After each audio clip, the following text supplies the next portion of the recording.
The time has come, یعنی کہ اب وقت آ چکا ہے۔ یہ دراصل وہ نعرہ ہے جو اس وقت بڑی ہی تیزی کے ساتھ اور بڑی ہی شدت کے ساتھ اسرائیل کے کٹر یہودیوں کے منہ سے سنا جا رہا ہے، اور وہ لوگ یہ نعرہ لگائے بھی کیوں نہ، کیونکہ فائنلی اب وہ لوگ لگ بھگ 2000 سال کے بعد وہ کرنے جا رہے ہیں جس کا انہوں نے نہ صرف ہمیشہ سے بڑی ہی بے صبری کے ساتھ انتظار کیا، بلکہ کئی بار اس کو کرنے کی کوشش بھی کی ہے، مگر لاکھ کوششوں کے باوجود کبھی وہ یہ نہ کر سکے تھے۔ فائنلی اب وہ ہونے جا رہا ہے۔ اگر آپ لوگ بھول چکے ہیں تو آپ کو یاد دلا دے کہ 7 اکتوبر سن 2023 کے تھے جب حماس نے اسرائیل پر حملہ کیا تھا۔ اس کے اسپوکس پرسن ابو عبیدہ کی طرف سے دیے گئے بیان میں اس اٹیک کے پیچھے بہت سارے ریزنز بتائے گئے تھے۔ انہی بہت سارے وجوہات میں سے ایک وجہ یہ بھی بتائی گئی تھی کہ کیونکہ اسرائیلی بہت جلد ہی 2000 سال کے بعد پہلی بار قربانی کرنے جا رہے ہیں، جس کا انتظار انہوں نے لمبے وقت سے کیا ہے، جو قربانی کرنے سے ظاہر ہے پوری مسلم دنیا میں اتھل پتھل مچ سکتی ہے۔ حماس کے ابو عبیدہ کا اشارہ دراصل سیدھے طور پر ان 5 بچڑوں کی طرف تھا جن کو ٹھیک 1 مہینہ پہلے ہی یعنی ستمبر میں امریکہ کی راجدھانی ٹیکساس سے اسرائیل میں لایا گیا تھا۔ پہلی بات تو یہ کہ ان بچڑوں کو بڑی ہی محنت کے بعد ڈھونڈا گیا تھا اور ساتھ ہی ساتھ $5 لاکھ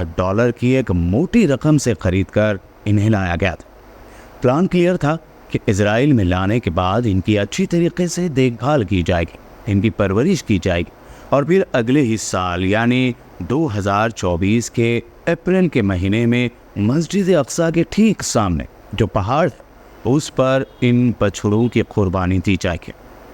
ویسے تو اس وقت ہی یہ ٹاپک پوری دنیا کی میڈیا میں کافی چھایا رہا تھا، اس کو لے کر کافی کنٹروورسی بھی ہوئی تھی، سوشل میڈیا پر کافی آپس میں ایک دوسرے سے ڈبیٹ وغیرہ بھی ہونے لگی تھی۔ دنیا کے کئی مسلمز بھی یہ سوچ رہے تھے بھلے ہی اس کو بڑی محنت کے بعد ڈھونڈ کر لایا گیا ہو، موٹی رقم سے خریدا گیا ہو، لیکن پھر بھی شاید یہ سب کچھ ممکن نہیں ہو سکے گا، کیونکہ ایسا کرنے سے پہلے ظاہر ہے اس کو نہ صرف لاکھوں فلسطینیوں کا سامنا کرنا پڑے گا اور آس پاس بھی مسلم ملک بھی ہے۔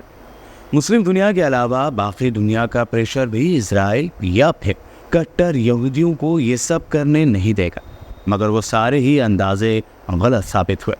کیونکہ جیسا کہ انہوں نے طے کیا تھا کہ اپریل کے مہینے کی شروعات میں وہ لوگ ایسا کریں گے، تو اب خبریں آنا شروع ہو گئی ہے کہ وہ مقررہ وقت پر ہی یعنی اپریل کے مہینے میں ہی قربانیاں کرنے کی تیاریاں شروع کر چکے ہیں، اور ایسا شاید اس لیے بھی ہو رہا ہے کیونکہ خود اسرائیل یا پھر اسرائیل کے یہودی کٹر نیتا اور کچھ یہودی جو گروپ ہیں وہ بھی غزہ کی اس جنگ سے اس چیز کو آبزرو کر چکے ہیں کہ ہم چاہے جو کچھ بھی کر لیں آس پاس کے مسلم دیشوں کو کچھ خاص فرق نہیں پڑنے والا ہے۔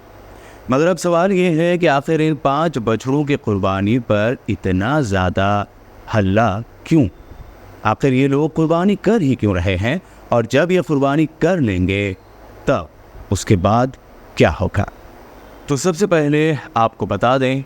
کہ یہ کوئی عام قربانی نہیں ہے، بلکہ یہ ایک خاص طرح سے پورے تمام انتظامات کے ساتھ قربانی کی جاتی ہے، وہ بھی کسی نہ کسی بڑے مقصد کے لیے۔ اور ظاہر ہے یہودیوں کے خود کے مطابق ان کے پورے اتہاس میں حضرت موسیٰ علیہ السلام سے لے کر اب تک صرف 9 بار ہی اس طرح سے قربانی کی گئی ہے۔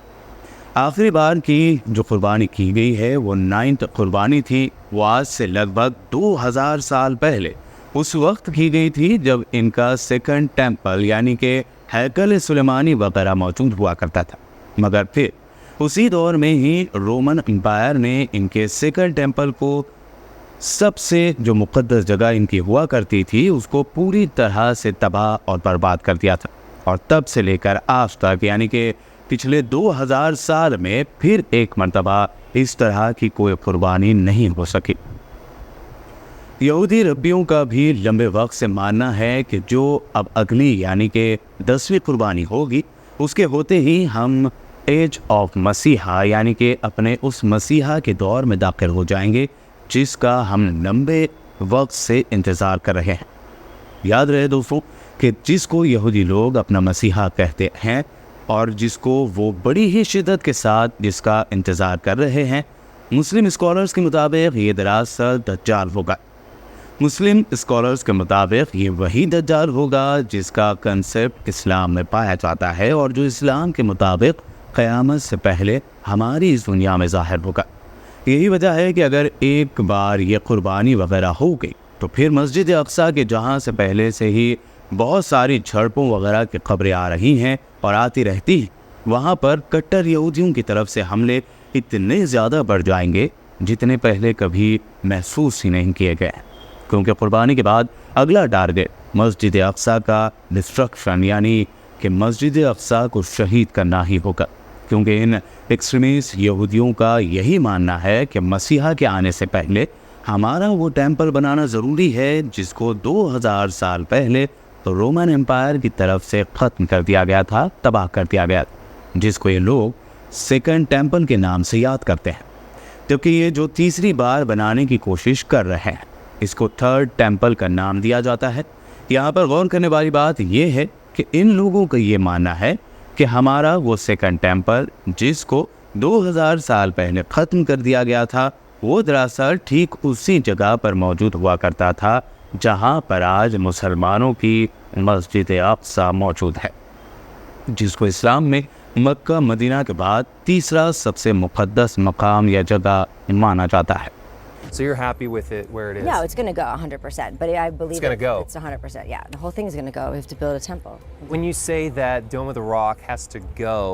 Need the Messiah to come, right?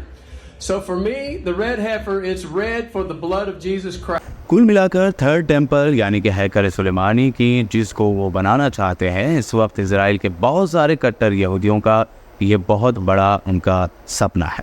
اس کو بنانا دراصل مسجد اقصیٰ کے ڈسٹرکشن پر ڈپینڈ ہے، جو ظاہر ہے آج کے دور میں کوئی معمولی بات نہیں. یہی وجہ ہے کہ اسرائیل میں ہونے والی اس قربانی وغیرہ کی پوری دنیا میں اتنی زیادہ چرچا ہو رہی ہے. یہی وجہ ہے کہ حماس نے اس چیز کو حملہ کرنے کے پیچھے ایک وجہ بتائی ہے، اور یہی وجہ ہے کہ اسرائیل کے صرف دشمن ہی نہیں بلکہ کئی بار تو اس کے دوست بھی وقت پر اس کو ان تمام چیزوں کو لے کر وارننگ دیتے رہتے ہیں. فی الحال دوستوں اس مدعے سے ریلیٹڈ کمنٹ باکس میں اپنی قیمتی رائے ہمیں ضرور دیں.